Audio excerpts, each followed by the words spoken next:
হাই friends, কি খবৰ? আজি লৈ আহিছোঁ ভাপত দিয়া কণী। আপোনালোকে কণী খাই কেনেকুৱা পাব? মই কণী খাই খুবেই ভাল পাওঁ। মই কণী প্ৰিয়। কেতিয়াবা মাজে মাজে কণী এনেকৈ ভাপত দি খায়ে থাকোঁ আৰু ভাবিলোঁ আপোনালোককো ভিডিঅ'টো শ্বেয়াৰ কৰোঁ বুলি।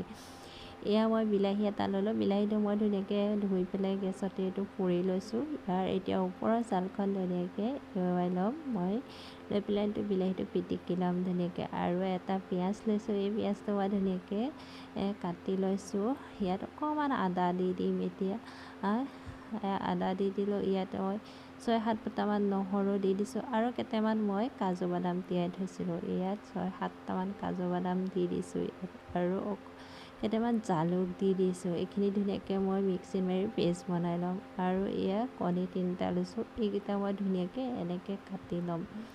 3টা কণী এনেকৈ মই কাটি ল'ম যাতে ইয়াৰ ভিতৰত মছলাখিনি সোমাই যায়, তেতিয়া খাবলৈও খুবেই ভাল লগা হয়। সেইকাৰণে মই 3টা কাটি লৈছোঁ। ইয়াত টিফিনৰ বাতিটোত কণীকেইটা দি দিলোঁ। ইয়াত ভাপত দিবলৈ ভাল হয় টিফিনৰ বাতিটোত। আৰু এটা পিঁয়াজ মই মিহি মিহিকৈ কাটি লৈছিলোঁ, এইটো দি দিলোঁ।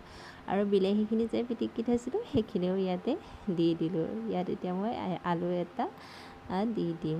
আৰু এয়া নহৰু আদা পেষ্টখিনি ইয়াতে দি দিলোঁ মই।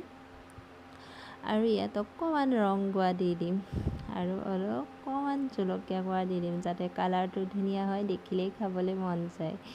ইয়াত দি দিলোঁ আৰু এইখিনি মই ধুনীয়াকৈ মিক্স কৰি ল'ম এতিয়া, যাতে কণীকেইটাত ধুনীয়াকৈ মছলাখিনি লাগি যায়। সেয়া মই মিক্স কৰি লৈছোঁ। ইয়াত এতিয়া জ্বলাৰ কাৰণে 2টা কেঁচা জলকীয়া দি দিছোঁ আৰু অলপ নৰসিংহৰ পাত দি দিছোঁ।